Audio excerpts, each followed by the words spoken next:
자, 제 이름은 윤종현이라고 합니다. 저희 아버지가 그 용하다는 점쟁이한테 가서 돈 많이 주고 지은 이름입니다. 그래서 제가 이 이름을 그렇게 좋아하지 않았어요. 당연히 뭐 그렇겠죠. 흔히 말하는 저는 이제 모태신앙입니다. 모태신앙이 뭔지는 아시죠? 못된 신앙이다.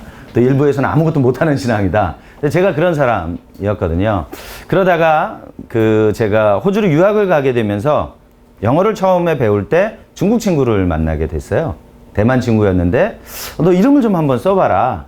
이름을 써줬더니 제가 미들윤, 쇠북종, 나타날 현자 씁니다. 근데 그 이름의 뜻이 뭐냐면 깜깜한데 아무것도 안 보이는데 해가 떠오른다는 뜻이래요. 뭐 그리 썩 감동하진 않으시네요. 예. 근데 저는 굉장히 충격적인 거였거든요. 왜냐하면 저희 아버지가 돈 주고 지어온 이름이니까 예수 믿는 저로서는 사실 불편한 이름인데 그 이름 안에 하나님의 숨겨진 비밀이 있더라는 거죠.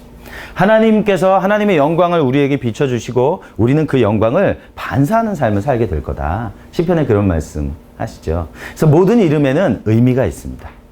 여러분도 이름에 다 의미가 있으시죠? 모르시는 분들은 네이버한테 물어보셔야 됩니다. 아니면은 부모님 또는 뭐 족보. 그러니까 중요합니다. 여러분 이름의 의미는 굉장히 중요한 의미가 있고요. 그 의미가 결국 여러분의 삶을 이끌어가고 인도해 간다고 볼 수 있습니다. 제가 아는 이름 중에 가장 나쁜 이름이 있어요. 어느 권사님 성함이셨는데 개똥이었습니다. 실제 이름이 개똥이에요. 김개똥. 옛날에는 이름을 나쁘게 지으면 오래 살고 잘 산다고 했답니다. 저주죠, 사실은. 그렇죠? 하나님이 우리에게 그렇게 하시지 않습니다. 하나님 우리에게 최고의 이름을 주시고 그 이름대로 살아가게 하십니다. 성경에 나오는 사람들이 다 그렇게 되었었고요. 그래서 아마 여러분들에게도 하나님께서 그런 이름을 주셨을 거기 때문에 그 이름의 의미를 좀 발견하시고 그리고 아니면 바꾸시면 됩니다. 요새는 쉽게 바꾸실 수 있습니다. 저랑 앞으로 이제 세미나를 진행하게 되실 때는 저는 사실 이렇게 무겁지 않습니다. 좀 가볍고요. 여러분이 하실 수 있는 건 재밌으시면 웃으시면 되고요. 슬프시면 우시면 됩니다. 남들 웃는데 혼자 운다든지 아니면 남들 우는데 혼자 웃는다든지 이렇게 되면 저랑 따로 시간을 좀 보내셔야 됩니다. 그렇기 때문에 가장 편안한 시간이 되시면 좋겠고요. 이 시간이 여러분에게 스트레스가 되지 않으시면 좋겠습니다. 그렇죠? 이 시간에 여기에 앉아 있다는 것 자체가 치유가 되고 회복이 되는 그런 시간이 되신다면 뭐 저는 만족하고 또 하나님께서도 기뻐하시리라고 생각됩니다. 아멘. 네, 좋습니다. 자, 저희 가족입니다. 이 친구가 제 아내고요. 잘 보이시나요? 예, 이제 보이시나요? 이 친구 제 아내고 샤론 킴이라고 합니다. 요 사람이 저고요. 그리고 제 큰아들, 그리고 제 작은아들. 큰아들이 크리스, 예수님을 전하는 사람이다. 그래서 윤한빛입니다. 요 작은 아이는 조슈아, 여호와는 구원이시다. 뭐 본인이 원하든지 안 원하든지 이름은 다 이제 그렇게 주님께서 말씀하셔서 지었습니다. 그리고 큰아들, 작은아들, 여기 셋째 아들 제가 되겠고요. 저희가 올해로 결혼한 지 20년 됐습니다. 10년 돼서 저희가 사실은 이 가족 사진이 별로 없어요. 저희가 보통 넷이 같이 많이 움직이는데 한 사람 꼭 사진을 찍습니다. 그러다 보니까는 넷이 찍는 사진이 별로 없고요. 이 사진은 한 3년 된 사진입니다. 남의 결혼식 가가지고 찍었던 사진이고요. 그래서 제 정보를 좀 간단하게 좀 드리고 싶어서 행복하게 저희가 약수동에 살고 있습니다. 엄밀하게 신당동? 그렇게 살고 있습니다. 자, 우리가 앞으로 여행을 하게 될 겁니다. 매일 1시간의 여행이긴 하지만 뭐 제가 생각할 때는 최소한 10주 이상의 시간이 되지 않을까. 막 분노 일어나는 분들 있어요. 이러시면 안 되는데. 오늘 첫날인데.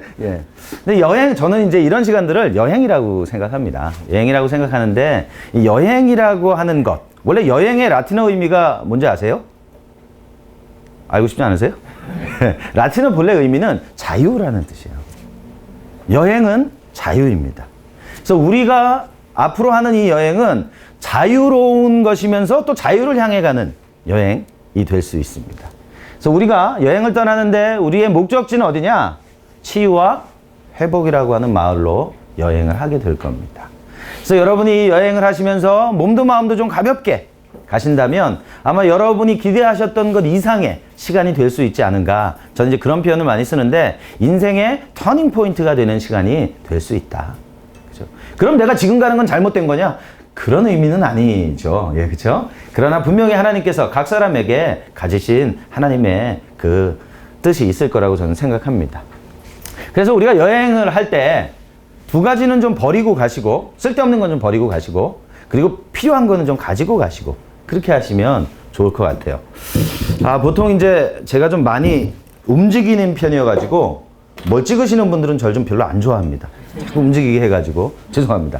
자, 뭘 버리고 가야 되느냐? 제일 처음에 우리가 버리고 가야 될 거는요, 고집을 좀 버리고 가셔야 돼요. 황소고집이죠, 황소고집. 고집이 뭡니까? 높은 곳에 있는 집인가요? 예, 제가 이런 분위기입니다. 예. 오늘은 좀 마음 불편하실 수 있어요, 그죠? 그러나 오늘이 끝나기 전에 적응됩니다. 다음 주부터는 여러분 막 깊이 연락되고, 예, 그렇게 하실 줄 믿습니다. 여러분, 구약 성경에 보시면 산당이라고 하는 표현이 나와요. 아시죠? 산당이 뭐냐면 영어로 말하면 higher place예요. 그래서 모든 우상 숭배하는 곳은 높은 곳에 있었다 그럽니다. 그래서 사실 우리 마음의 높은 곳에 있는 곳, 그거 우상 숭배일 수 있어요. 근데 이 고집이라고 하는 게 사실 우리의 삶에 우상 숭배가 될 수 있습니다. 여러분, 성경에 나오는 사람 중에서 고집 제일 센 사람 누가 있을까요? 사울. 예. 또요? 바로. 어느 분이 말씀하셨죠? 대답하고 숨는 분이 있어요. 바로 그 바로. 바로가 얼마나 고집이 센 사람이냐면 한 가지 일에 대해서요 10번을 마음을 바꾸지 않습니다. 11번째 마음을 바꾸는 것처럼 보이지만 바꾸지 않아요. 그래서 많은 사람들을 바다에 빠뜨려 죽게 하는 사람입니다. 성경은 바로에 대해서 뭐라고 평가하냐면 고집을 부려 마음을 바꾸지 않았다. 심리학에서는 이 고집을 뭐라고 하냐면 저항이라고 얘기합니다. 또 다른 말로 말하면 건강하지 않은 의미의 항상성이라고 얘기해요. 항상성 뭔지 아시죠? 이번 주일날 제가 어느 교회에서 세미나를 하는데 항상성 그러니까 잘 모르시더라고요. 그때 호메오스테이시스라고 얘기했더니 그러시더라고요. 호메오스테이시스? 이퀄리브리움? 여기는 항상성. 예, 여기는 항상성으로 아시는 거죠. 자, 우리가 몸이 36.5도 오면 건강하다 그러잖아요. 근데 40도가 됐어요. 그럼 어떻게 되는 거죠? 아픈 거죠. 열나는 거예요. 항상성이 깨진 거예요. 그래서 건강한 의미는 우리가 항상성이 유지되어져야 건강한 삶을 살아갑니다. 근데 부정적인 의미의 항상성은 우리의 인생은 그리스도의 장성한 분량이 충만하기까지 자라나가야 돼요. 그죠? 근데 멈춰서 자라가지 않는 거예요. 고집 부리는 거예요. 마음을 바꾸지 않는 거예요. 그래서 우리가 치유되어지고 회복되어진다는 것은 사실 중요한 기반이 필요합니다. 그 기반 중에 하나가 바로 고집을 버리는 거예요. 저항하지 않는 겁니다. 근데 우리는 자연적으로 저항을 해요. 왜냐하면 우리 마음에는 지도가 있습니다. 이 지도를 누가 그리냐면 엄마랑 아빠랑 같이 그려요. 그래서 이 지도는 보통 10살이 되기 전에 완성됩니다. 어떤 사람들은 3살 때 완성된다 그래요. 그건 이제 애착 이론이라고 하는 걸 하는 사람들은 3살 때 완성된다 그럽니다. 또 어떤 사람은 5살 때, 어떤 사람은 7살 때. 대부분이 동의하는 것은 10살이 되기 전에 우리 인생의 마음의 지도는 완성된다라고 하는 거예요.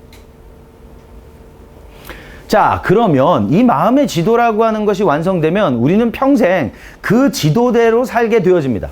그 지도대로 살게 된다면 우리는 행복해질 거다, 건강해질 거다라고 생각하는 거죠. 그래서 내 마음의 지도가 말하기를 이쪽으로 가라, 이쪽으로 가면은 행복하고 성공할 거야. 분명히 8차선 도로가 있을 거다. 가본 겁니다. 그랬더니 자갈길인 거예요. 이쪽으로 가면 좋은 길일 거다. 가보니까 일방통행인 거예요. 이쪽으로 가면 분명히 만사 형통한다 그랬는데 가보니까 계속해서 걸림돌들이 있는 겁니다. 그때부터 우린 고민하기 시작해요. 왜 이런 것인가?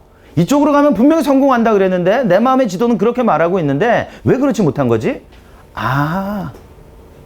엄마 아빠를 잘못 만나서 그렇구나. 배우자를 잘못 만나서 그렇구나. 제가 결혼한 분들한테 가끔 여쭤봅니다. 남편이 몇 시에 오세요? 그 십자가요? 이따 7시에 와요. 언제부턴가 배우자가 십자가가 되기 시작하죠. 그렇죠? 막 격하게 공감하시는 분들이 있어요. 자, 그렇게 생각하다 보니까 실제로 내 내면에 있는 지도보다는 외부에 있는 환경을 탓하고 그 환경 때문에 어려워하고 힘들어하는 경우가 너무너무 많더라는 거죠. 제가 이제 앞으로 여러분들하고 보낼 시간은 여러분들에게 좀 업데이트된 지도를 드리려고 합니다. 업그레이드된 지도를 좀 드리려고 그래요. 그래서 여러분의 삶이 좀 더 행복하고 하나님이 의도하셨던 그 삶을 살아갈 수 있게 되어지도록 제가 여러분을 좀 도와드리고 싶습니다. 그럼 이제 제가 여러분에게 업그레이드된 지도를 드린단 말이에요. 업데이트된 지도를 드린단 말이에요. 그러면 아멘 그러고 받으실 것 같죠? 아니요. 예수 이름으로 대적하고 아유 혼탁한데 이번에는 왜 이런 사람이 와가지고 그래서 다음 주 화요일 날은 아프기로 결정하고 깊이 결단하고 막 이렇게 오신단 말이죠. 왜? 내 마음 안에 뭔가 건드려지기 시작하면 우리는 저항하기 시작합니다. 받아들이지 않아요. 왜? 내가 틀렸다는 거, 내 지도가 불완전하다는 것을 인정하게 되면 나 자신이, 존재 자체가 부인되어지는 것처럼 그렇게 인식되어지거든요. 그럼에도 불구하고 제가 오늘 긴 여행을 시작하면서 여러분들에게 제안하고 싶은 것은 고집을 좀 버리고 우리가 이 여행을 같이 가시면 좋겠다라고 하는 겁니다. 그러실 수 있을까요? 아멘. 고맙습니다. 자, 두 번째는 뭘 좀 버리고 가야 될 거냐 하면요. 누가 보이시나요? 아인슈타인이 보이시죠? 안경 좀 한번 벗어보시겠어요? 안경 쓰신 분들. 누가 보이시나요? 믿음이 있는 분만 보입니다. 예. 마릴린 먼로가 보이시죠? 자, 겉모습은 아인슈타인인데 그 겉모습 뒤에는 마릴린 먼로가 있어요. 자, 아직 은혜 받으시는 거 아니에요? 여기는 아직 그 파트 아니에요. 자, 뭘 말씀드리고 싶은 거냐면 사실 우리의 삶의 모습이 이런 경우가 많아요. 우리가 여행할 때 뭘 가지고 버리고 가셔야 되냐면 가면을 좀 벗고 가시면 좋겠어요. 집에서 쓰는 가면, 직장에서 쓰는 가면, 학교에서 쓰는 가면, 또 개인적으로 사람들을 만날 때 가면 다 다르더라는 거예요. 김 집사님, 신앙생활 5년. 교회에서 너무너무 부드럽고 따뜻한 분이에요. 근데 그분이 어느 날, 주일날, 교회에서 분노가 폭발합니다. 주변 사람들 다 장렬하게 전사합니다. 그리고 사람들은 고민하죠. 이 집사님 이런 분이 아닌데 왜 이러시는 건가? 아하, 알고 보니까 집에서 쓰던 가면을 교회 쓰고 나온 거예요. 사실 우리가 매 주일날 기적을 경험합니다. 집에서 이제 예배 가려고, 그죠? 옷 입고 남편 내려와서 차에 미리 앉아있어요. 왜 별로 할 거 없거든요. 그죠? 근데 엄마는 아이들 챙겨야 되죠. 설거지 해야 되죠. 옷 입혀야죠. 그러고 이제 내려온단 말이에요. 그럼 벌써 아빠는 지금 기분이 좀 나빠요. 그럼 4시 타고서 이제 교회를 갑니다. 그리고 운전하고 가는 동안 아무 말도 안 해요. 그러나 교회에 딱 도착하는 순간 우리 가족 너무 행복한 가족이 됩니다. 예배 드리는 2시간 동안. 그죠? 그리고 집에 갈 때는 다시 아무 말이 없어요. 각자 자기 방으로 가죠. 이게 뭐예요? 가면 쓰는 겁니다. 옆에 사람 한번 쳐다보세요. 가면인지 맨 얼굴인지. 그죠? 이 웃음의 의미는 뭘까요? 예. 자, 가면을 벗는다는 말은 뭐냐면요. 정직해진다는 말입니다. 제가 하나님 앞에 그런 기도했었어요. 하나님, 저를 좀 치유해 주십시오. 하나님, 저를 좀 회복해 주세요. 하나님께 제가 그렇게 기도할 때 하나님이 저에게 한 그림을 보여주셨어요. 팽이를 하나 보여주셨습니다. 여러분 그 옛날 팽이 아세요? 채찍으로 치면 돌아가는 팽이. 제가 열심히 채찍으로 팽이를 치고 있는 거예요. 하나님 그러시는 거예요. 종현아, 멈춰라. 그러시는 거예요. 그래서 제가 그랬거든요.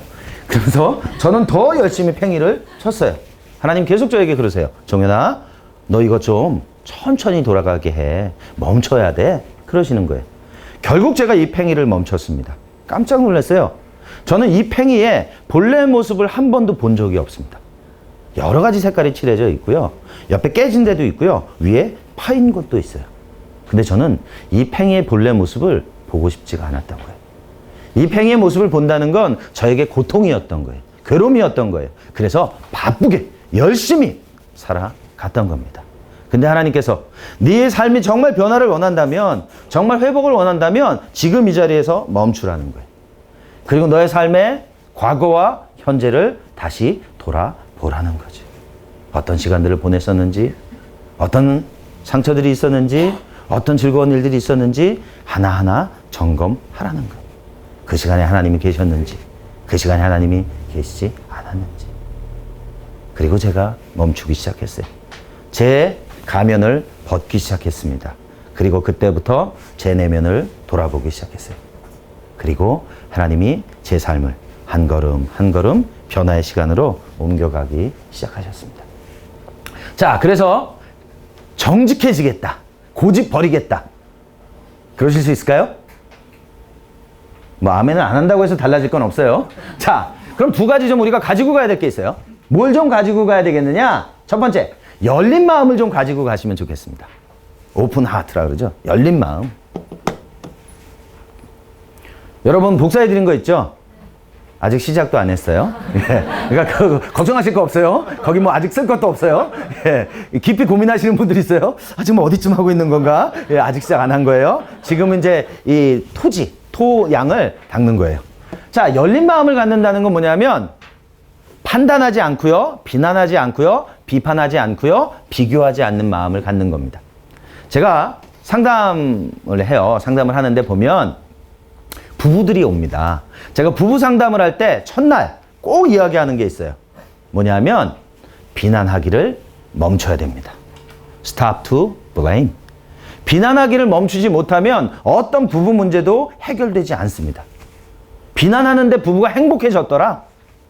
그런 이야기는 제가 들어본 적도 없고 만나본 적도 없어요. 혹시 여러분 지금 결혼 생활 하시는 분들이 혹시라도 계시다면 한번 생각해 보세요. 내가 내 배우자에 대해서 어떤 마음을 가지고 있는가?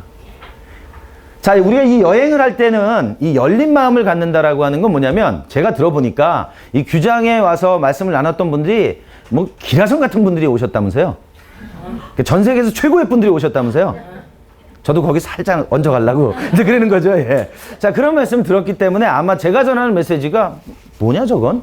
그렇게 여러분 생각되실 수도 있어요. 근데 말씀을 전하시는 분들마다 생김새가 달라요. 그죠? 그리고 전하는 스타일도 달라요. 또 어떤 분은 똑같은 성경 구절도 다르게 설명하는 분들도 있어요. 신학의 배경도 달라요. 그러다 보니까 여러분 마음에 조금 이거는 좀 아닌 것 같은데 그런 마음이 들면 귀를 닫아요. 그리고 마음을 닫아버려요. 근데 그건 우리가 삶을 살아갈 때 거의 많은 부분에 있어서 그렇게 하거든요. 근데 제가 여러분하고 말씀을 이렇게 나눌 때는 지나가던 사람을 그냥 불러온 건 아닐 거 아니에요. 그죠? 우리 대표님이 이제 기도를 하다 보니까 점심시간에 저기 지나가는 애가 하나 있는데 걔 좀 불러와 봐라. 뭐 이런 건 아닐 거 아니에요. 그죠? 그래도 뭐가 있다 그러니까 오라 그러는 게 아닐까요? 물론 여러분 표정은 그렇지 않으세요. 예. 그렇긴 하지만 그렇기 때문에 여러분들이 이제 들으시면서 어떤 거는 성서적이다 받아들이시면 돼요. 이거 이상한데 버리시면 돼요. 잘 모르겠는데 선반 위에 올려놓으시면 돼요. 그리고 나중에 이해가 되셨을 때 받아들이시거나 그때 버리셔도 늦지 않습니다. 열린 마음을 갖는다는 건 바로 그런 거예요. 제가 그런 적이 있었어요. 말씀을 매년 세미나를 하는 데가 있는데 거기에 갔어요. 일주일 동안 제가 세미나를 하거든요. 근데 첫날 첫 시간 끝났는데 한 분이 찾아오셨어요. 쉬는 시간에. 영어 좀 쓰지 마세요. 기분 나빠 죽겠어요. 강사가 말이야 저한테 그러는 거예요. 제가 당황했어요. 보통 그렇게 얘기하지는 않거든요. 와서. 근데 이분이 그러는 거예요. 그래서 미안합니다. 제가 버릇이 좀 나쁘게 들어가지고요. 아무리 그래도 그렇지 말이야. 강사가 말이야 그러는 거예요. 그러더니 이분이 가버렸어요. 그래서 제가 그분을 아는 분한테 물어봤어요. 저분이 어떤 분이에요? 물어보니까 법 전공한 분이래요. 대학원에서도 법했고요. 밥 아니고 법. 예, 법을 전공한 분이에요. 그리고 영어도 너무너무 잘하는 사람이라는 거예요. 근데 왜 나보고 그러냔 말이에요. 그죠? 자, 그리고 이제 저는 잊어버렸어요. 그 다음 해가 됐는데 이분이 또 왔어요. 그리고 저한테 또 찾아왔어요. 저 기억하시겠어요? 제가 보통은 잘 기억 못 하거든요. 여러 사람을 만나기 때문에. 근데 기억나는 거예요. 깊이 기억나는 거예요. 많이 생각나고 자꾸 생각나는 그분인 거예요. 근데 그분이 이제 저한테 와서 그러는 거예요. 작년에 세미나에 왔는데 저를 보는데 마음이 너무너무 불편하더라는 거예요. 생긴 게 마음에 안 들더라는 거예요. 목소리가 마음에 안 든다는 거예요. 그리고 제스처가 마음에 안 들었다는 거예요. 아, 예. 알겠습니다. 근데 하나님께서 1년 동안의 그 자매님을 다뤄주시는 기회가, 아이고, 제가 성을 말해버렸네. 예. 그런 기회가 된 거죠. 뭐냐면, 자기에게 상처를 주었던 사촌 오빠랑 똑같이 생겼다는 거예요. 그 제가 속으로 생각했어요. 사촌 오빠가 이혁재인가, 그러면? 이렇게 생각했단 말이에요. 자, 그분이 작년에 와서 저에 대해서 막 굉장히 화가 났는데 사실 알고 보니까 누구한테 화가 난 거예요? 나한테 상처를 줬던 사촌 오빠한테 화가 난 거예요. 그분이 그걸 발견하게 됐어요. 그래서 잘 세미나에 참석하시고 치유하시고 그렇게 가실 수 있었어요. 여러분 오늘 저를 보면서 막 마음이 상하는 분 있잖아요. 그죠? 막 분노가 일어나고 저건 또 뭐냐 뭐 이런 마음이 드는 분. 앞으로 사촌 오빠를 찾아야 돼요. 절 보고 지금 여러분 그러시는 게 아니고 여러분 마음에 있는 사촌 오빠가 있어요. 분명히. 그렇죠? 그놈 그 자식 그 녀석이 있단 말이에요. 그 사람하고 이제 문제를 해결해야 돼요. 이 기간 동안에. 아멘? 예. 자, 별로 그러고 싶지 않은 거죠? 너야, 너. 아, 시간이 좀 지나가 보자고요. 실제로 그런 건지. 자, 그런 것이 열린 마음을 가지고 가는 겁니다. 판단하지 않는 거. 제가 이제 이런 경우가 있어요. 어떤 분인데 강사가 왔는데 너무 강의가 좋았어요. 전 그분한테 따라가서 제자가 되고 싶었어요. 근데 이분이 마지막 날 무슨 얘기를 하냐면 오병이어의 기적을 얘기하는 거예요. 여러분 오병이어의 기적 아시죠? 병 5개하고 물고기 2마리로 5,000명 먹고 12광주 남는 얘기. 그죠? 근데 이게 기적이라는 거예요. 이게 왜 기적이냐? 얘기를 들어보니까 어린아이가 물고기 2마리하고 보리떡 5개를 예수님한테 가지고 왔더니 예수님이 기도하셨어요. 기도하셨더니 어떻게 됐어요? 기도하셨더니 5,000명이 먹고 12광주리가 남았다. 이 얘기잖아요.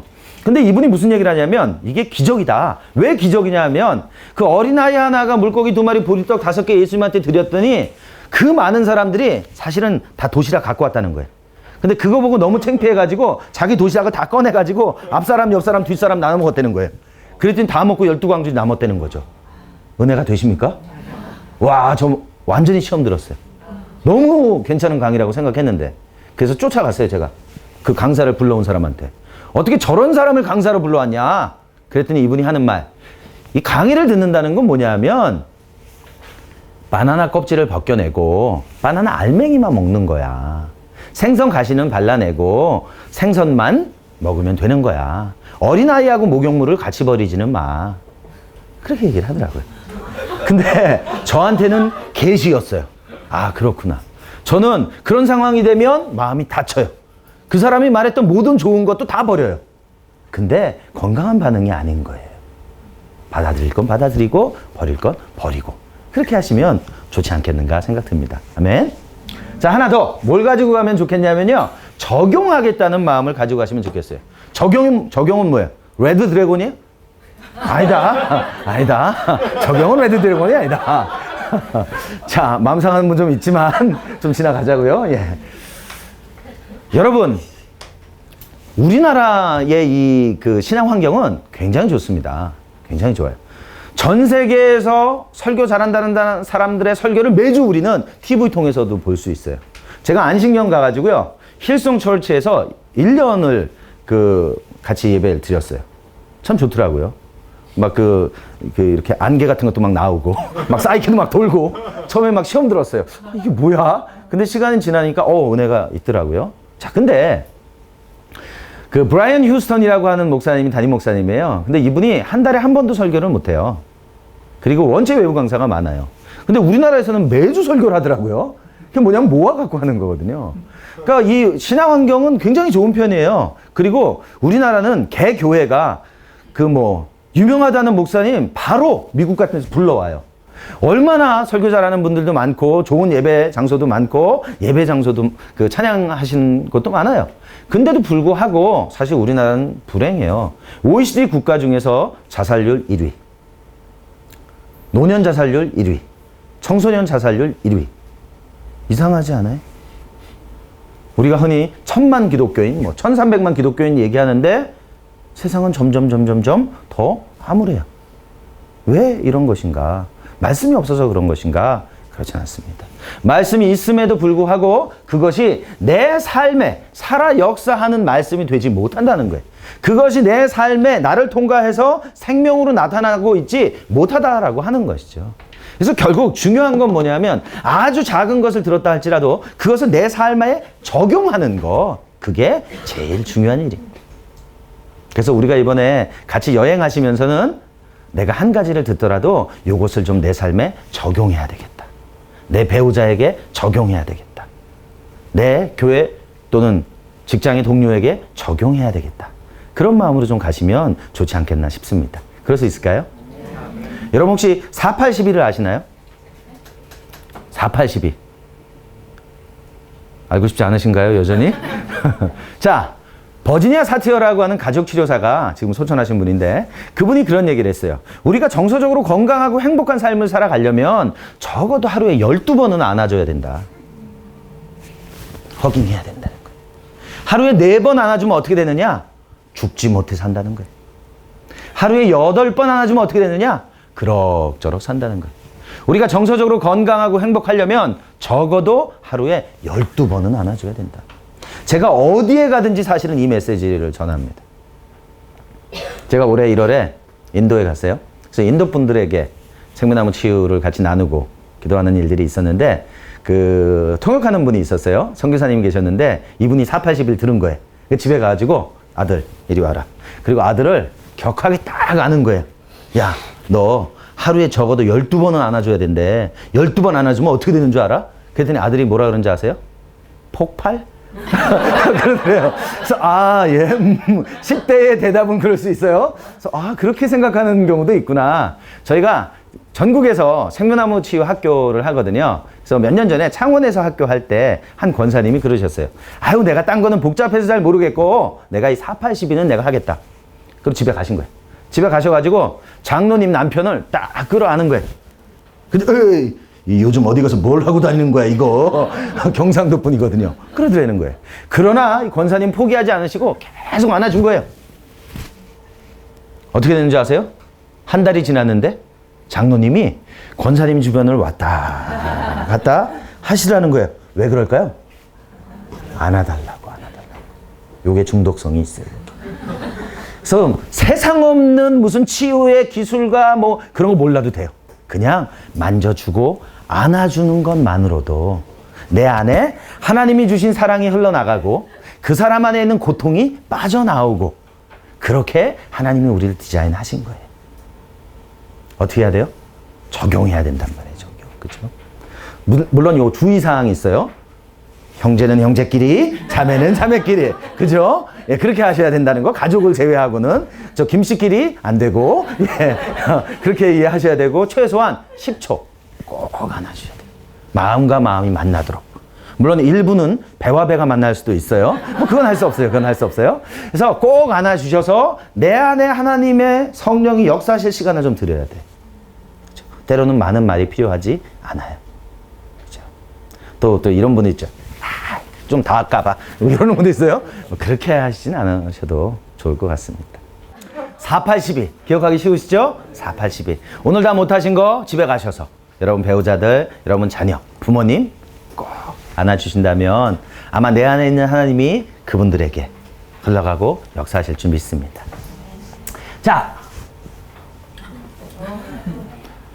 이 그림 보면 어떤 생각 드시나요?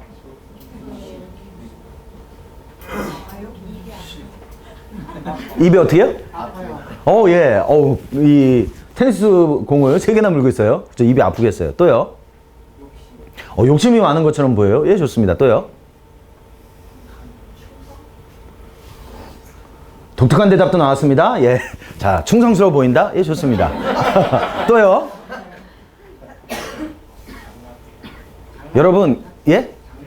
장난기 있다. 예, 다 좋습니다. 여러분 혹시 학교 다닐 때 이게 질문에 대답 못 해갖고 상처받으신 분들 있잖아요. 예. 이번 기간에 자유로워 주십시오. 틀린 대답을 해도 제가 맞게 가요. 그러니까 걱정하지 마시고 예, 그냥 자유롭게 대답을 하시면 되겠습니다. 이게 관역에 이렇게 화살을 쏘는 게 아니고 그냥 강물에다가 돌을 던지는 거하고 똑같아요. 무조건 던진 곳을 중심으로 원이 생겨요. 그죠? 막 치유와 회복이 일어날 것 같지 않습니까? 그죠? 예. 자, 좋습니다. 자, 이 그림을 보면 그렇게 편안해 보이진 않아요. 그죠? 왜 그럴까? 지금 이 피조물의 이 형상을 보면 굉장히 뭔가에 집중되어져 있고 집착되어져 있고 노력을 많이 하는 것 같은데 그렇게 편안해 보이지는 않습니다. 이렇게 살아가는 삶의 모양을 우리는 성취 중심적인 삶을 살아간다. 성공지향적인 삶을 살아간다. 그렇게 말할 수 있습니다. 왜? 내가 사랑받고 가치 있고 중요하고 소중한 사람이 된다는 건 그건 성공하는 거야. 좋은 집에, 좋은 차에, 그리고 많은 연봉에 이런 것이 있을 때 나는 의미 있는 사람이 되고 가치 있는 사람이 되는 거야. 이렇게 생각하는 경우들입니다. 한 분이 상담을 하러 오셨어요. 대한민국 1%입니다. 제가 10년 정도 전에 만난 분인 것 같아요. 근데 이분이 지금 문제가 있어요. 무슨 문제가 있냐면 높은 곳에 올라가면 자꾸 뛰어내리려고 해요. 자살 충동이 있어요. 그리고 우울증을 겪고 있어요. 물론 크리스찬입니다. 왜 그럴까? 이분의 이야기를 듣게 됐습니다. 이분의 이야기를 들어보니까 제가 깜짝 놀랐어요. 제가 대한민국 1%라 그랬잖아요. 이분이 의사분이신 거예요. 의사분인데 이분이 잘 나가던 의사였어요. 잘 나가던 대학병원 의사였고 그래서 너무 잘 나가가지고 이제 개원을 하게 됩니다. 돈을 많이 빌려가지고 병원을 연 거예요. 잘 될 줄 알고. 병원을 열었는데 망했어요. 왜 그랬냐면 98년도에 병원을 열었습니다. 여러분 98년도가 뭔지 아시죠? IMF. IMF가 뭐예요? I'm fine? 아니다. 뭐 강남에서는 그랬다 그래요 그때. 아니죠. 그때 굉장히 어려운 시기였었단 말이에요. 근데 이분은 그 기회를 얻은 줄 알았는데 사실 망하게 됐어요. 수십억 원의 빚을 지게 됐습니다. 그리고 다시 페이드 닥터가 돼서 병원에 들어갔는데 내가 버는 돈의 80% 이상을 뭐 하는 데 사용하게 됐냐면 빚을 갚는 데 쓰는 거예요. 근데 줄어들지 않아요. 아마 사채에도 썼던 것 같아요. 괴롭습니다. 고통스러워요. 내 인생에 가장 중요한 건 성공하는 거였어요. 성취하는 거였어요. 그리고 그것이 이루어진 것처럼 보였다가 무너졌을 때 내면에서는 그걸 견딜 힘이 없더라는 거예요. 왜? 왜 이분은 이런 삶을 살게 된 걸까요? 성취 중심적인 삶을 살아가는 사람들의 삶은 그 밑에는 두려움이 자리 잡고 있습니다. 어떤 두려움? 실패에 대한 두려움. 오직 성공만이 내 자신을 증명하는 거기 때문에 내 자신을 증명하지 못한다면 나는 무가치하게 되고 무가치하다는 것은 견딜 수 없게 됩니다. 그래서 어떻게든지 성공해야 되고 이 실패에 대한 두려움을 극복해야 된다고 믿고 살아가게 되어지는 거죠. 우리나라 사람들의 가장 전형적인 특징 중에 하나가 성취 중심적인 삶입니다. 유교 문화를 가지고 있는 사람들의 특징이기도 합니다. 집은 아무리 어려워도 겉으로 드러나 보이는 차나 옷이나 시계나 이런 거는 최고의 것을 해야 돼. 그래야 내가 괜찮은 사람으로 보여지는 거야. 성공한 사람으로 보여지는 거야. 그렇게 이해하는 거지. 불행한 삶입니다. 두 번째 삶의 내용을 볼까요? 이분은 어떤 것 같으세요? 그래도 누가 물어보대요? 앞에 사람이요? 뒤에 사람이요? 자, 뒤에 사람으로 하겠습니다. 뒤에 사람. 자, 뒤에 사람인데, 자, 이 사람은 어떤 사람인 것 같으세요? 끌려다니는 사람. 예, 좋습니다. 또요? 미련이 많은 사람. 예, 좋습니다. 또요? 못 가게 붙잡고 있는 사람. 오, 예. 다 좋습니다. 예. 자, 이 사람은 어떤 사람이냐면 사람의 인정을 추구하고 사람의 인정을 갈급해하는 사람입니다. 내가 누군가에게 사랑받을 수만 있다면, 내가 인정받을 수 있다면, 아, 나는 가치 있는 사람이야. 난 소중한 사람이야. 난 중요한 사람이야. 그렇게 생각하는 삶입니다. 제가 어느 교회에서 청년회 집회를 하는데 한 자매님이 상담을 하러 오셨어요. 그리고 자기 이야기를 합니다. 하루 종일 직장에서 일하고요. 저녁에는 세븐일레븐 같은 그 편의점에 가서 세컨잡을 뛴답니다. 와우. 돈이 많이 필요한 모양이에요. 그러니까 굉장히 피곤해 있어요. 아니, 왜 그렇게 그 일을 저녁에 하셔야 돼요? 제가 물었어요. 아유, 제가 빚이 좀 있어요. 아, 3,900만 원의 빚이 있답니다. 그 빚을 갚기 위해서 자기가 열심히 노력한다는 거예요. 너무 피곤하다는 거예요. 아, 그래요? 그 빚이 어떻게 진 빚이에요? 아, 그 빚은요, 제 전 남자친구의 빚이에요. 자기 빚이 아니에요. 자기를 떠나버린 남자친구의 빚이라는 거예요. 그 빚을 갚아주기 위해서 죽어라고 노력하고 있는 거예요. 그럼 왜 그 빚을 갚으세요? 아, 그 빚을 갚으면요, 남자친구가 돌아올 겁니다. 주께 구속된 자들이 돌아오는 것처럼. 돌아올까요? 돌아오지 않죠. 그러나 좀 마음으로 그런 생각은 했어요. 아, 그런 여자친구를 갖고 싶습니다, 진짜. 그죠? 근데 이분은 너무 불행한 시간을 보내고 있는 거예요. 내가 남자친구는 내 인생의 전부였어요. 그 친구만 있다면 나는 모든 걸 다 주어도 아깝지 않았고, 돈도, 마음도, 몸도 다 아깝지 않았어요. 근데 그 사람이 떠나버리고 났는데, 그 사람이 다시 돌아오길 기대하면서 빚을 갚아주고 있는 거죠. 불행한 삶입니다. 왜 이렇게 살아가고 있는 건가? 거절당할까봐 두려운 거예요. 여전히 두려움의 삶을 살아가고 있는데 그 두려움의 동기는 거절당할까봐. 내가 누군가로부터 거절당한다는 것은 내가 의미가 없고 가치 없고 소중한 사람이 아니라는 생각이 드는 거죠. 그러니까 어떻게 해요? 끊임없이 사람들에게 집착합니다.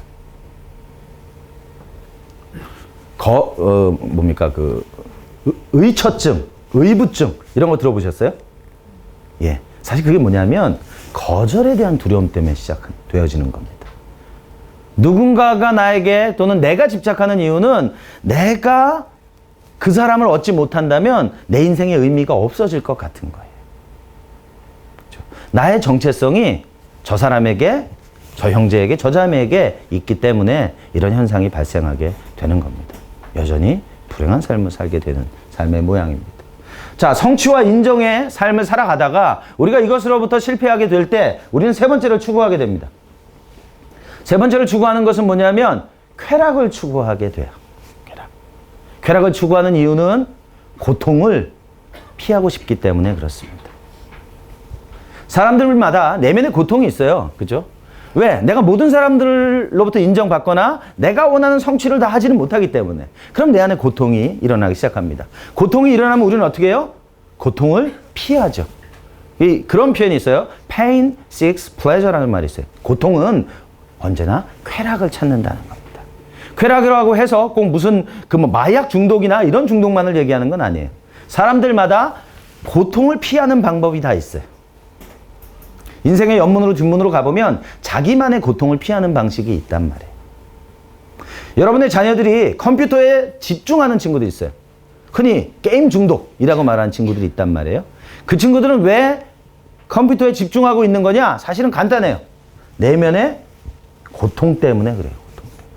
내 안에 있는 고통이 있는데 이 고통을 해결할 방법이 없어요. 그래서 컴퓨터에 집중하는 거예요. 그래서 어떤 사람은 일에 집중하기도 하고 사람에게 집중하기도 하고 또 어떤 사람은 먹는 것에 집중하기도 하고 또 어떤 사람은 자는 거에 집중하기도 하고 이 모든 것은 내 안에 있는 내면에 있는 고통을 처리하기 위한 자기만의 방식이란 말입니다. 그렇죠? 그래서 부모님들이 자녀들을 데리고 와요. 이 아이를 좀 컴퓨터 좀 그만하게 해주세요. 이 아이 좀 치유되게 해주세요. 가만 보면 누구 문제예요? 부모님이 문제예요. 이 아이가 게임을 더 이상 하지 않게 하는 방법은 게임할 시간에 엄마 아빠가 같이 시간을 보내주면 돼요. 근데 엄마 아빠는 너무 바쁘거든요. 그리고 그냥 기도 한번 빡 받고서 이 아이가 치유되기를 원하거든요. 그런 일은 일어나지 않습니다. 몇 년 전에 있었죠. 32시간을 PC방에서 게임하던 친구가 죽었습니다. 집중적으로 게임만 하다가 그 자리에서 그대로 죽었어요. 충격적이죠. 고통을 피하려고 했는데 결국 그 고통이 궁극적으로 자기를 엄습하게 되어졌던 겁니다. 두려움 때문에 우리는 쾌락을 추구하는 삶을 살아가요. 네 번째 삶의 모양입니다.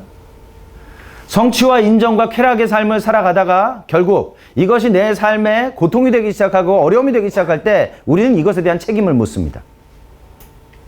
그래서 비난 중심적인 삶을 살아가게 됩니다. 내가 이렇게 고통스러운 이유는, 내가 이렇게 괴로운 이유는 바로 너 때문이야 라고 말하기 시작하는 거예요. 너 때문에 나는 지금 이런 상황이 된 거야. 제 큰아들, 한빛이. 제 큰아들이요, 이 비난의 아이콘입니다. 이 친구가 비난을 상당히 잘해요. 제가 가르친 것도 아닌데 얼마나 잘하는지 몰라요. 그래서 제가 하루는 한빛, 내가 생각할 때는 한빛아, 이거는 너의 잘못인 것 같은데 왜 너의 동생을 비난하냐? 그리고 왜 때로는 아빠를 비난하니? 제가 이렇게 물어봤어요. 그래서 제 아들이 가만히 생각을 하더니 뭐라고 대답했냐면, 기분이 좋아지잖아요. 비난하게 되면 기분이 좋아진다는 거예요. 또 통찰력은 있어요, 또 이 친구가. 그죠? 비난이라고 하는 것을 왜 우리가 하게 되는 거냐면 사실 고통을 피하는 거예요. 내 안에 있는 이 고통에 대한 책임을 누군가에게 전가하게 되니까 나는 책임지지 않아도 될 것만 같은 거예요. 그런데 그렇게 다른 사람들을 비난하던 삶을 살던 사람이 결국 맨 마지막에는 누구를 비난하게 될까요? 내 자신을 비난하게 됩니다. 그래서 자기를 비난하든지 다른 사람들을 비난하는 삶을 살아가게 돼요. 그래서 이걸 뭐라 그래요? 야고보서에 보니까 바닷물결에 밀려서 요동하는 것과 같은 마음이다. 왔다 갔다 한다는 거예요. 그렇죠? 그래서 자기를 비난하는 사람이나 다른 사람들을 비난하는 사람이나 그 내면은 불행합니다. 고통이 가득 담겨져 있는 것이죠. 자, 우리는 오늘 이 네 가지 상황을 가지고 우리의 삶을 좀 비춰보고 싶습니다. 왜 우리가 비난 중심적인 삶을 살아가느냐 하면 이 고통에 대해서 누가 책임져야 된다고 믿는 거예요. 그리고 이것에 대해서 누가 처벌받아야 된다고 생각하는 거죠. 그래서 우리는 우리의 내면에 있는 이 두려움, 처벌에 대한 두려움으로 누군가를 비난하는 삶을 살아가게 됩니다. 자, 이 네 가지, 성취와 인정과 쾌락과 비난의 삶. 비난 지향적이고 중심적인 삶. 나는 어디에 속해 있는가? 어떤 부분이 내 삶에 주로 돌아가는 바퀴인가? 라고 하는 생각을 해볼 수 있습니다. 그리고 나는 왜 이런 삶을 살게 된 것일까? 많은 사람들이 상담을 통해서 문제를 해결할 수 있다. 서점에 가보니까 그 내면을 개발하는 무슨 심리학 책들이 있더라. 그걸 보면 네 문제가 해결될 수 있다. 뭐 운동을 하면 해결된다. 강아지를 키우면 해결된다. 여러 가지 많은 솔루션을 제공합니다. 그러나 오늘 저는 여러분들과 하나님의 말씀 안에서 그 문제를 발견하고 싶습니다. 우리가 이런 삶을 살아가게 되어진 이유들을 하나씩 좀 보면 성취와 인정과 쾌락 중심의 삶의 밑에는 두려움이 있어요. 하나님이 뭐라 그러시죠? 온전한 사랑이 두려움을 내어 쫓는다 그러시죠? 거꾸로 말하면 온전한 두려움이 있으면 사랑이 우리 안에서 머무를 수가 없게 된다라고 하는 겁니다. 이 두려움은 아담과 하와가 타락하게 되면서부터 우리의 내면 안에 자리 잡게 되어지는 거죠. 그리고 그 두려움은 자기를 비난하고 다른 사람들을 비난하는 형태로 발전하게 되어집니다. 자, 그리고 이 성취와 인정과 쾌락과 비난의 밑에는 두려움이라고 있다고 말씀을 드렸는데 이 두려움이 가장 밑바닥의 근원은 아니에요. 더 밑바닥에 보이지 않는 곳에 우리가 궁극적으로 타겟을 가지고 변화시켜야 되는 부분 중에 하나는 뭐냐면 바로 이러한 생각의 부분들입니다. 내가 인정받고 사랑받고 가치 있고 중요한 사람이 된다는 건 성취해야 돼. 인정받아야 돼. 고통이 없어야만 돼. 그리고 이것에 대해서 누군가 처벌받아야 돼. 책임져야 돼. 라고 하는 이러한 생각들이 우리 내면 안에 있게 되어질 때 두려움으로, 그리고 이것은 성취와 인정과 쾌락과 비난의 열매로 나타나게 되어집니다. 그래서 우리는 앞으로 이러한 내면에, 우리 내면에 심겨져 있는 여러 가지 건강하지 않은 나무들, 열매들을 찾아내서 뿌리채 하나씩 하나씩 뽑아내는 그런 시간들을 좀 가져보려고 합니다. 자, 제가 하나님의 말씀 안에서 우리의 삶의 문제를 좀 보고 싶습니다.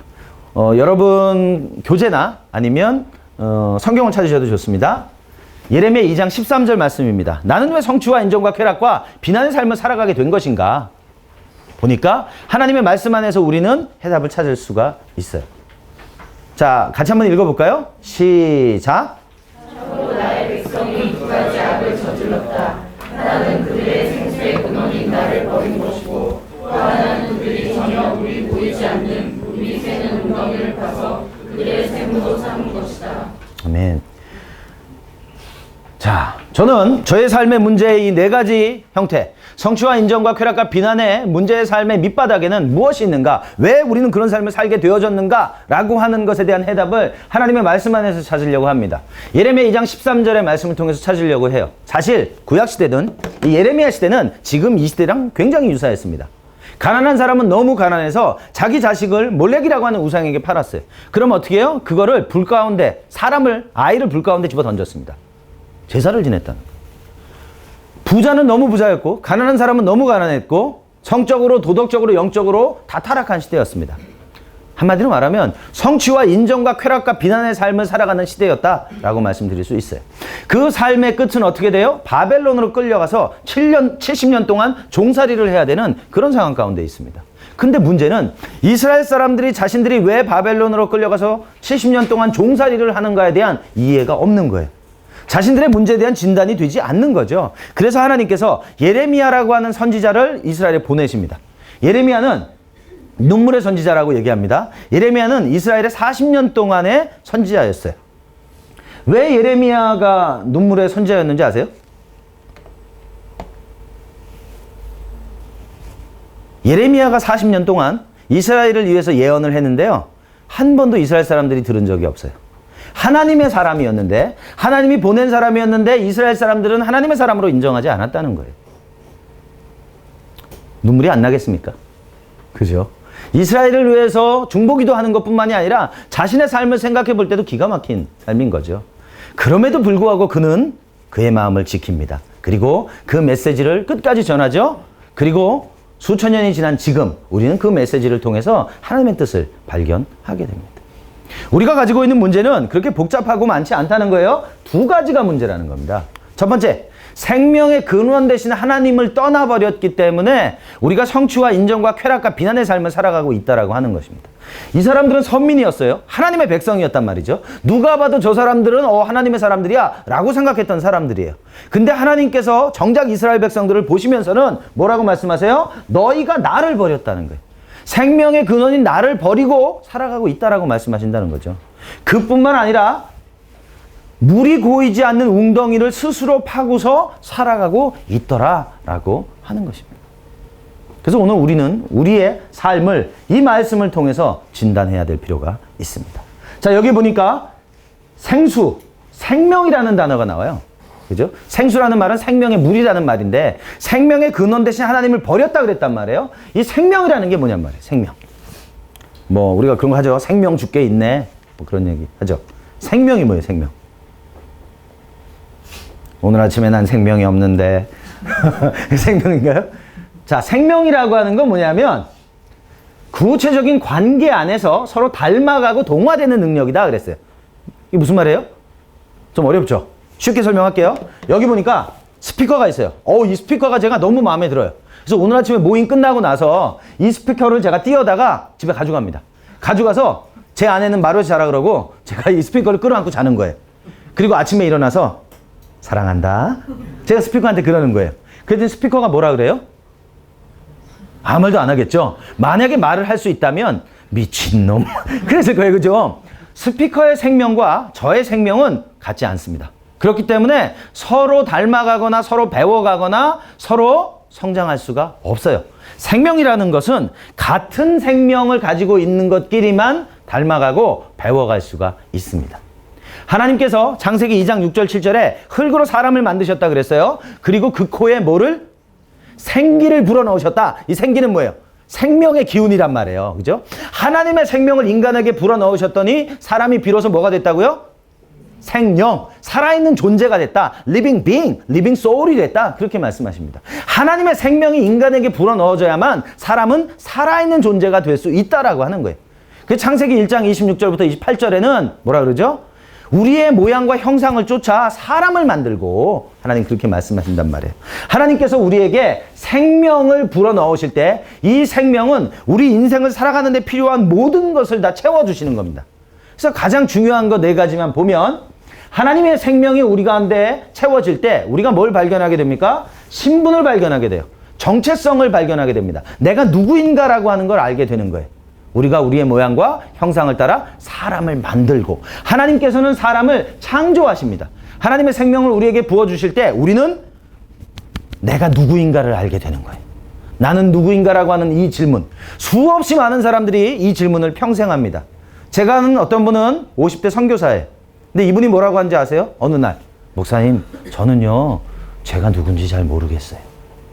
평생을 선교지에서 보냈던 분입니다. 그리고 이름 되면 알만한 분이고 많은 성과를 이뤘던 분이에요. 그런데 내가 누군지 모르겠다는 거예요. 어떤 분은 목사님이세요. 나는요, 평생 목회했지만 내가 누군지 모르겠어요. 나는 과연 누구인가?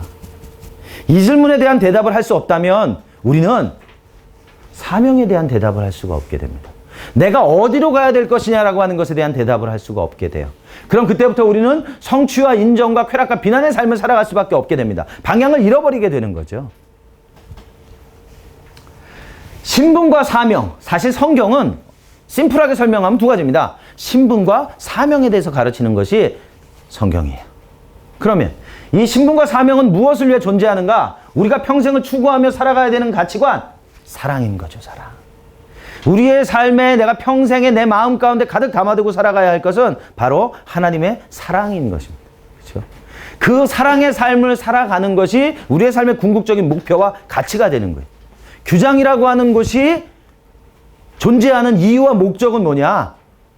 출판하는 책 만드는 거냐? 아닙니다, 사실은. 뭐예요? 하나님의 사랑이 이 땅 가운데 강같이, 바다같이 흘러가는 거 보는 거, 그게 여기에 비전과 부르심이라고 저는 믿습니다. 예, 여러분들은 어떨지 몰라도. 예. 자, 그러면 신분과 사명과 사랑, 이것을 과연 나는 내 삶에서 어떻게 경험할 수 있는가라고 하는 겁니다. 공부 많이 하면 경험할 수 있는 걸까요? 어떤 것을 통해서 경험할 수 있을까요? 이걸 경험할 수 있는 방법은 하나입니다. 바로 관계를 통해서입니다. 신분과 사명과 사랑을 내 삶에서 경험할 수 있는 방법은 한 가지밖에 없어요. 관계입니다. 의미 있는 관계. 하나님과 나와의 관계. 만약에 하나님이 옆집 아저씨라면 우리는 하나님과 관계가 없는 겁니다. 하나님이 내 아버지고 내가 그분의 자녀라고 하는 내 삶의 인식과 경험이 있어야만 우리는 그리스도인이다 라고 말하는 거예요. 만약에 내 안에 하나님이 그러한 개인적인, 인격적이고 개인적인 관계가 없다라고 한다면 나는 어쩌면 고민해야 될 수 있습니다. 어쩌면 나는 하나님의 생명이 내 안에서 살아 역사하고 있지 못할 수도 있다는 거예요. 자, 예레미야 2장 13절 뭐라고 말씀하시죠? 생명의 근원 되신 하나님을 떠났다. 생명 되신 하나님을 떠나면 어떻게 돼요? 내가 누군지 알 수 없게 됩니다. 내가 뭐 해야 될지 알 수 없게 돼요. 그때부터 나의 가치는 사랑이 아니라 두려움이 되기 시작합니다. 그때부터 우리는 관계적으로 살아가지 않습니다.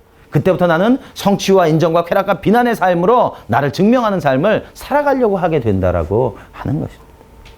하나님의 생명이 내 삶 안에 없다면 그때부터 나는 방향을 잃어버린, 브레이크가 없는, 핸들이 없는 자동차와 같은 삶을 살아가게 되는 것이죠. 자, 생명의 근원 되신 하나님을 떠났다. 이게 뭔 소리냐? 하나님께서요, 사람을 창조하실 때 사람은 누구나 다 그 마음 가운데 통을 하나씩 주셨어요. 뭐 하는 통이에요? 하나님의 생명을 담는 통입니다. 하나님께서 우리의 영혼 안에 하나님의 생명을 담아 주셔서 신분과 사명과 사랑과 관계의 삶을 살아가게 하신단 말이에요. 그죠? 제가요, 경상도에 가서 물어봤어요. 경상도 분들. 여러분들 사람들 영혼 안에는요, 하나님이 누구에게나 주신 통이 있습니다. 여러분들은 그 통의 이름이 뭡니까? 제가 물었어요. 그랬더니 경상도 분들이 그러는 거예요. 다라이? 그래서 아하, 이분들의 마음에는 다라이가 있는 거예요. 그래서 제가 가는 데마다 묻습니다. 그럼 일본 사람들 마음에는 뭐가 있겠어요? 바켓스가 있겠죠, 바켓스. 그래서 미국 사람들 마음에는 뭐가 있어요? 버켓이 있습니다. 제가 중국에 가가지고 중국 분들한테 여러분들 마음에 통이 있다고 그러는데 그 통의 이름이 뭡니까? 그랬더니 통 그러는 거예요. 그러니까 이 통이라는 단어가 그 중국 단어잖아요. 한자잖아요. 그러니까 사성이 있으니까 통 그러더라고요. 뭐라고 부르든지 관계 없다는 거예요.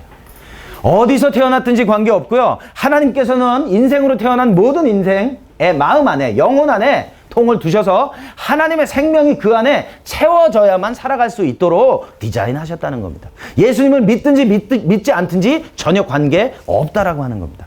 제가 오늘 여러분들에게 전하는 이 메시지는요, 사실은 믿는 분들이 아닌 분들에게도 동일하게 전합니다. 왜? 이것이 진리이기 때문에. 제가 불교 믿는 분에게도 전화해 본 적이 있고요. 공교롭게도 그 세미나가 그런 세미나였어서 믿지 않는 분들, 불교 신자. 근데 제가 이 메시지 했어요. 왜? 그분들 영혼에도 동일하게 하나님의 생명이 부어져야만 하기 때문에. 윌리엄 템플이라고 하는 사람이 이런 얘기했어요. 만물 안에는 하나님의 자리가 있다. 그리고 그 자리에 하나님이 계실 때에만 만물은 의미가 있어지는 거다. 다른 말로 말하면 우리 영혼 안에 하나님의 통이 있는데 그 통에 하나님의 생명이 채워질 때 나라고 하는 사람은 의미가 있어진다라고 하는 거예요. 만약에 하나님의 생명이 내 안에 있지 않다면 나는 의미가 없어진다라고 하는 말과 동일하게 됩니다. 그래서 예레미야 2장 13절 말씀처럼 생명의 근원 대신 하나님을 떠나버리게 되면 우리는 더 이상 하나님의 생명을 공급받고 살아가지 못하게 된다라고 하는 것입니다. 자, 그러면 하나님의 생명을 우리가 공급받지 못하게 될 때 어떻게 될까요? 쉽게 설명할게요. 생수를 먹어야 우리는 살아가는데 생수가 채워져야 살아가는데 생수를 더 이상 채울 수 없게 됐어요. 그러면 제일 처음에 나타나는 현상은 뭘까요? 목마름. 또요? 여러분들 표정을 보니까 그거면 됐지 뭘 또 더 물어? 자, 목마름 내줬습니다. 갈증. 영어에서는 desire, need 다 똑같은 말이에요. 여러분 심리학이나 세상에서 상담을 하는 사람들이 그래요. 당신은 지금 내면이 비어 있어요. 그걸 채워야 됩니다. 그래서 친구를 만나시고 그래서 강아지 키우시고 그래서 뭐 하시고 얘기해요. 세상에서 하는 상담이나 심리학 뭔가를 알았어요. 우리 내면이 뭔가 비어 있기 때문에 정서적인 문제가 일어난다는 걸 알았어요. 그런데 그러한 욕구가 그러한 디자이어가 어디서 오는지는 몰랐단 말이에요. 근데 하나님은 우리에게 말씀하세요. 하나님을 떠나게 되면 우리는 목마르기 시작한단 말이에요. 갈증이 일어나기 시작한단 말이에요. 그러면 어떻게 해야 돼요? 하나님께 돌아가면 되겠죠? 아이고 주여. 근데 돌아갔다고요? 말씀해 보니까 안 돌아갔다는 거예요. 그리고 어떻게 했어요? 스스로 웅덩이를 팠다라고 이야기합니다. 스스로 웅덩이를 팠어요. 왜 웅덩이를 팠을까요? 예? 갈증이 나서 목마름을 해결하려고 사실은 웅덩이를 팠단 말이에요. 생명하고 비스무리한 생수하고 비스무리하더라는 거예요. 처음에는. 그래서 파서 그 물을 마셨더니 해결됐어요. 자, 근데 문제는 마시면 마실수록 해결되는 게 아니라 점점 더 목마르게 되어지더라는 게 문제가 있는 거죠. 웅덩이라고 하는 건요, 여러분 이렇게 길에 다니다가 비가 오면 이렇게 파여 있는 거 있죠. 그런 걸 웅덩이라고 하지 않습니다. 구약시대의 웅덩이는. 구약 성경에서 말하는 이 시스턴이라고 하는 이 웅덩이는 이런 걸 말해요. 처음에는 내가 팠는데 나중에는 내가 나올 수 없을 정도로 커다란 웅덩이. 또는 여러분 그 논이나 밭에 보면 물을 대기 위해서 저수지 만들죠. 그 저수지와 같은 거 그게 바로 웅덩이에요.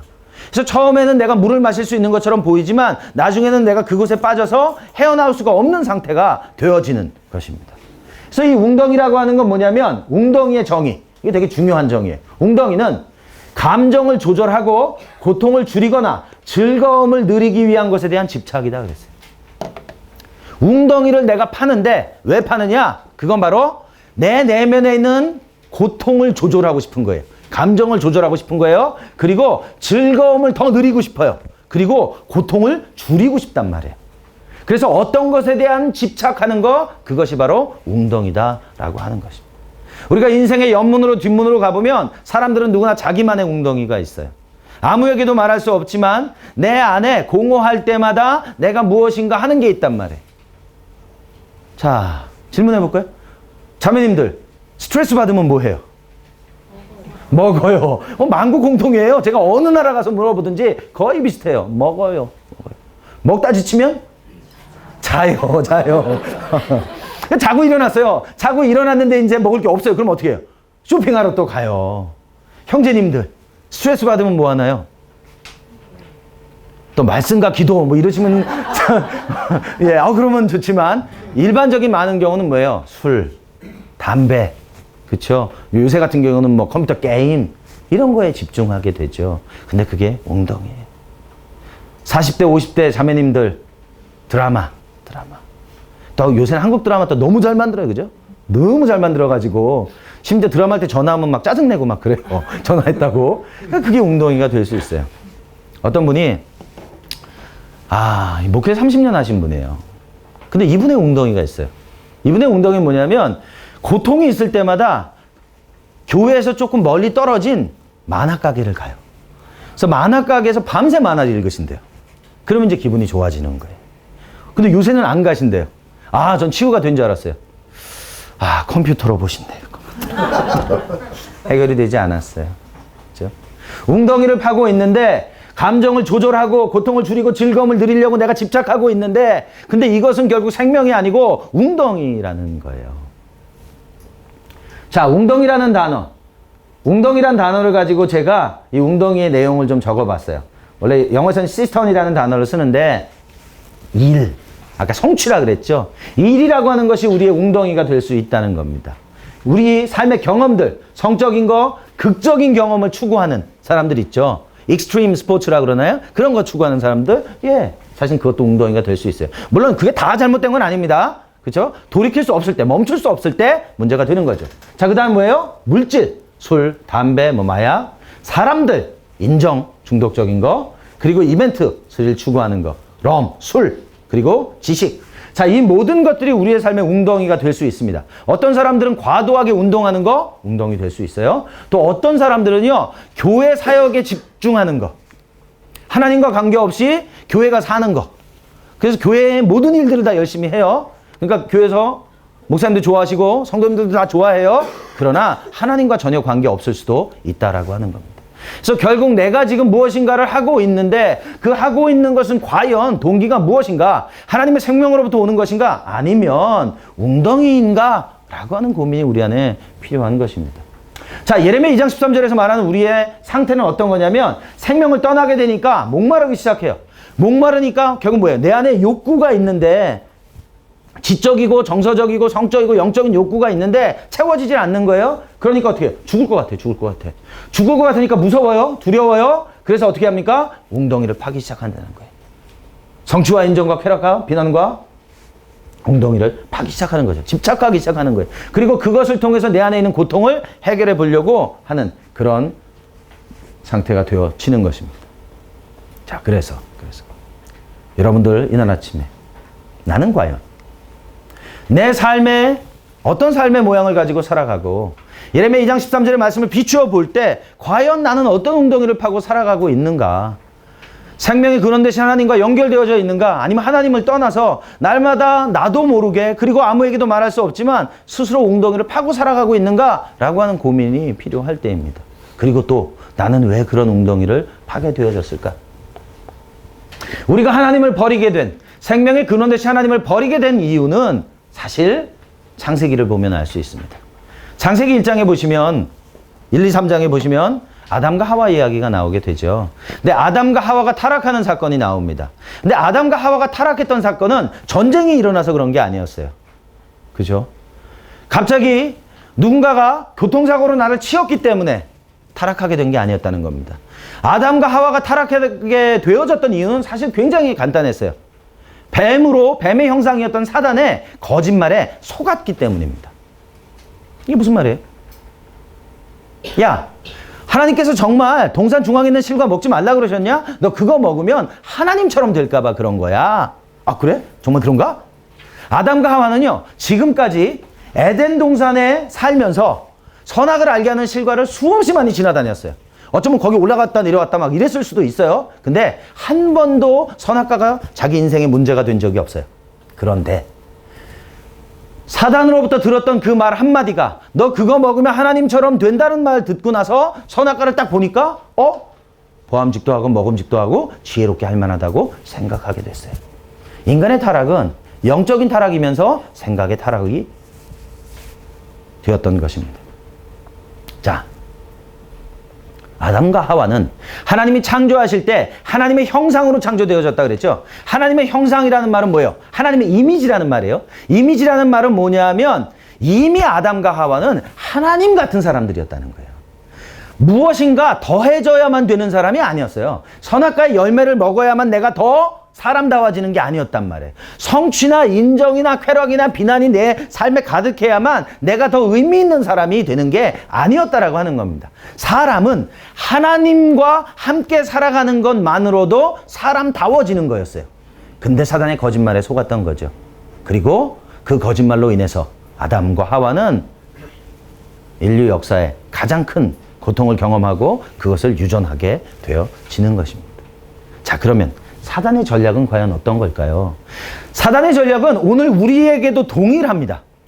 아담과 하와에게 했던 방식이 가장 효과적인 방식이라고 하는 걸 알고 있어요. 그렇기 때문에 오늘 아침에도 사단이 우리에게 접근하는 방식은 뭐냐면 전쟁이나 교통사고나 기근이나 무슨 바이러스나 이런 게 아니에요. 뭐냐 하면요, 내 마음 안에 거짓말을 하나 심어 놓는 겁니다. 그리고 그 거짓말을 믿고 평생을 고통 가운데 살아가게 만들려고 하는 거예요. 그리고 특별히 이러한 거짓말들은 여러분 삶에 어린 시절에 많이 박혀 있습니다. 사실 상처라는 건 과거로부터 오늘 아침까지, 지금 이 시간까지 포함되어지는 겁니다. 그래서 여러분 내면 안에 사단이 심어놓은 이 거짓말 때문에 여러분 삶에 원하지 않는 열매들이 계속 나타날 수 있다는 거예요. 그것이 나를 쓰게 하고 또 내가 만나는 사람들을 쓰게 만들 수 있다라고 하는 것입니다. 그래서 어떻게 해야 돼요? 멈춰야 하는 거죠. 멈춰야 합니다. 하나님, 내가 생명의 근원 되신 하나님께 돌아가고 싶습니다.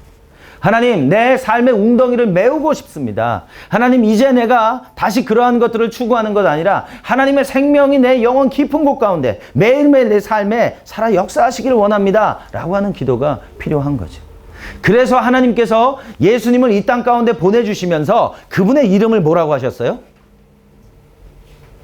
임마누엘이라고 하셨습니다. 임마누엘이라고 하는 건 뭡니까? 하나님이 우리와 함께 하신다. 인간의 문제가 생명의 근원 되신 하나님을 떠나서 시작됐기 때문에 인간의 문제에 대한 해결은 바로 생명 대신, 길과 진리와 생명 대신 예수 그리스도께서 인간과 같이 하기 시작하실 때 바로 회복이 일어나게 되어지는 것입니다. 그래서 임마누엘 하나님이 우리와 함께 하기 시작하셨던 그 2000년 전 바로 그때부터 이제 우리의 삶은 다시 생명으로 돌아갈 수 있는 길이 생겨진 것이죠. 여러분, 오늘 말씀을 좀 마무리하고 싶습니다. 여러분, 오늘 하루를 주님과 동행하시면서 하나님이 여러분과 함께 하시고 그분이 말씀하시는 대로 걷기 시작하게 되어질 때 우리는 생명 있는 삶, 그리고 사랑이 흘러 넘치는 삶을 살아가게 되어진다라고 하는 겁니다. 그것이 여러분이 이 안에서 어떤 일을 하시든지 관계없어요. 운전을 하시든지 책을 만드시든지 편집을 하시든지 아니면은 배송을 하시든지 관계없습니다. 그 어떤 일에서든지 하나님의 생명이 나를 통해서 예수 그리스도가 나와 함께 살아가기 시작하신다면 우리의 삶은 이미 예레미야 2장 13절에서 말하는 그 삶으로부터 돌이켜서 하나님의 생명이 내 삶에 살아 역사하는 그런 하루가 되어지실 줄 믿습니다. 이 시간에 좀 기도하고 오늘 좀 강의를 마치면 좋겠습니다. 여러분, 혹시 오늘 말씀을 보시면서 내 삶 안에 성취와 인정과 쾌락과 비난이 내 삶 안에 있구나. 그리고 그것은 바로 내가 하나님을 떠나서 스스로 웅덩이를 파고 살아왔기 때문에 이런 모양으로 나타나게 되어졌구나. 하나님, 내가 이제 그만합니다. 하나님, 내가 회개합니다. 하나님, 그리고 다시 하나님께 돌아갑니다. 그렇게 고백하고 결단하면서 같이 한번 기도하겠습니다. 다 같이 기도합니다. 하나님 아버지, 우리가 치유와 회복의 여행을 시작합니다. 하나님, 그러면서 먼저는 내 내면을 좀 말씀 앞에서 진단하고 싶습니다. 하나님, 내가 그리스도인이라고 말하면서 사역자라고 말하면서 하나님, 어쩌면 하나님을 떠나서 스스로 웅덩이를 파고 살아왔던 삶의 모양들이 있다면 주님, 겸손하게 회개하면서 주님 앞에 내려놓습니다. 주님, 그 웅덩이를 주님 앞에 메우고 나아옵니다. 하나님, 내 삶 안에 하나님의 생명으로 가득 채워주시고 하나님으로부터 내 자신을 발견하고 신분과 사명과 사랑과 관계의 삶 살아갈 수 있도록 도와주시옵소서. 하나님, 계속해서 오늘 하루의 일 가운데 내가 예수 그리스도의 그 생명이 나를 통해서 흘러가는 일들이 있게 하여 주시옵소서. 그래서 하나님, 내가 만나는 사람들마다, 내가 보는 사람들마다, 교제하는 사람들마다 내가 그리스도의 사람인 것을 알게 해 주시옵소서. 감사하며 예수님의 이름으로 기도합니다. 아멘.